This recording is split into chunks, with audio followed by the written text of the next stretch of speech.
Okay, you heard me mention Law and Order. I'm going to show you a picture of a scene from Law and Order on slide 4, which shows Jack McCoy um, asking the witness some questions, but this is what the court looks like as seen on Law and Order. Moving on to slide 5, talking about that hierarchy again. You know, what happens here, and then we go here, and then we go higher. So we have, as I mentioned, 94 district courts. This is what we see on Law and Order on TV. We've got the northern and southern districts of Alabama. Alabama is a very large state in area, not necessarily in numbers of people, but it's a huge state. So if we didn't have a north and a south, somebody would have to drive down from Baldwin County all the way up to the north, or, you know, it would always be a long trip for everybody. So they split it up into north and south, which makes sense. We have a Court of Appeals. These are 13 independent circuits, normally with 3 judge panels. You don't have to remember the 13 circuits. What I do want you to understand is that these panels are usually made up of 3 judges, not a jury, 3 judges and no witnesses. And the decisions are not binding on other circuits. So if I were to have gone to a different circuit in Alabama, I could get a different ruling. There's nothing binding about the decision from one circuit to another. Alabama is in the 11th Circuit. That I would like you to remember. 11th Circuit. And then the Supreme Court has the right to hear a case first. We call that original jurisdiction. That is, the Supreme Court has the right to hear a case first, original jurisdiction, in 2 types of cases. Those involving ambassadors and those in which the U.S. is a party. Either the U.S. is being sued or the U.S. is suing another country. Or the U.S. is suing a person, a citizen of the United States. That wouldn't be nice, would it? So, involving ambassadors, that's where the Supreme Court can say, yeah, we want to hear this case first. We want a chance at this. These are ambassadors from the United States to another country. And usually the federal government wants to get involved. This is definitely a federal case. This is in the federal court system, okay? This is the hierarchy on the left side of that illustration that we just looked at.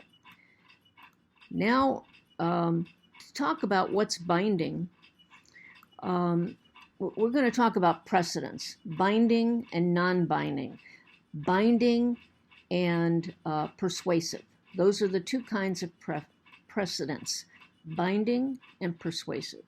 Now, binding, it means that the court must follow this. So if an attorney comes in and offers a precedent saying, see, Judge, you should make this decision here because it's just like that decision you made in that other case. Well, if that other case was in Alabama, was on the same topic, was in the same court system, yes, that's binding.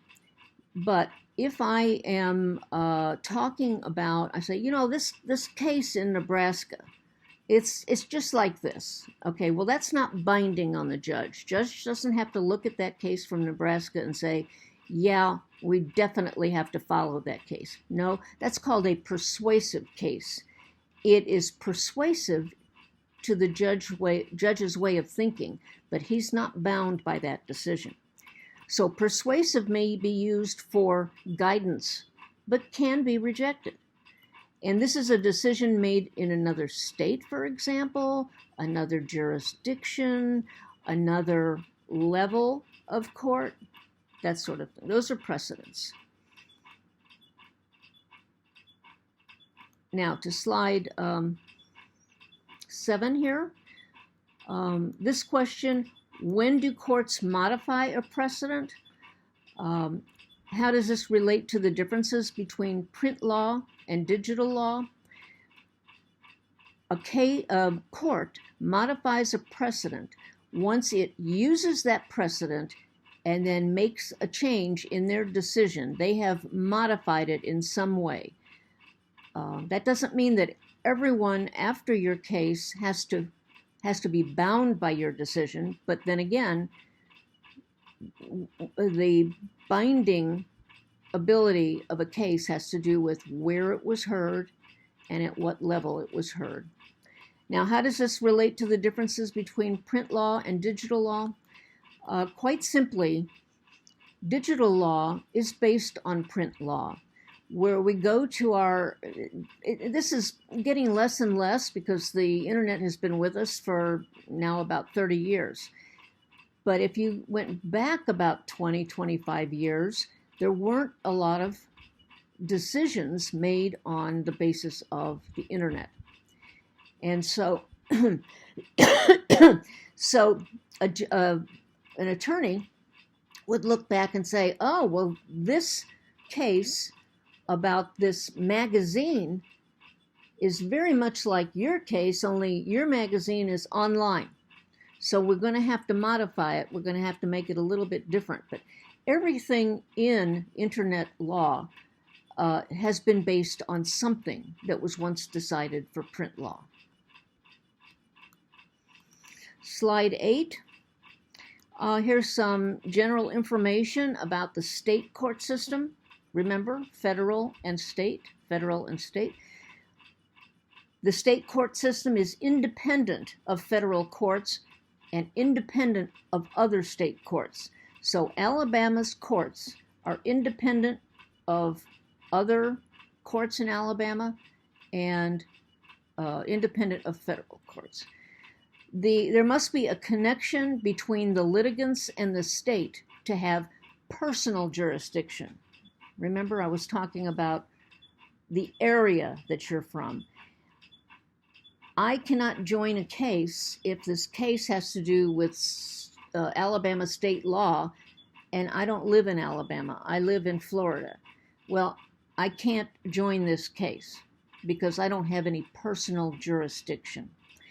The state courts are limited to certain issues, which I talked about: divorce, bankruptcy, family law, which determine the subject matter jurisdiction. For example, matters of state statutes, state constitutions, or state common law.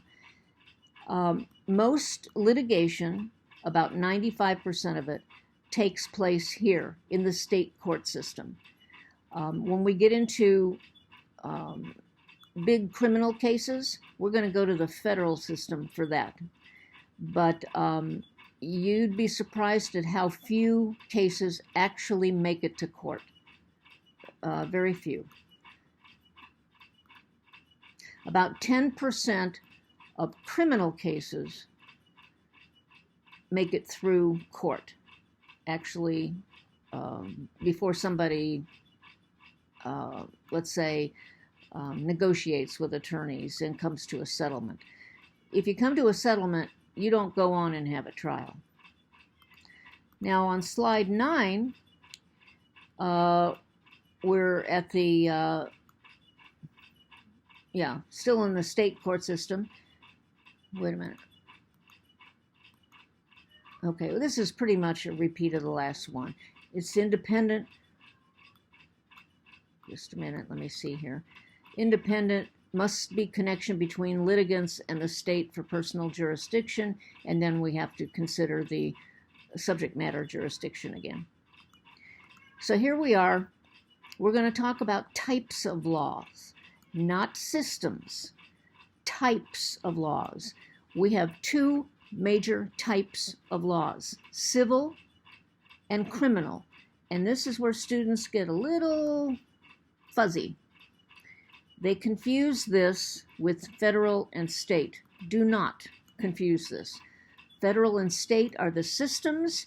These are the types. We have criminal and civil.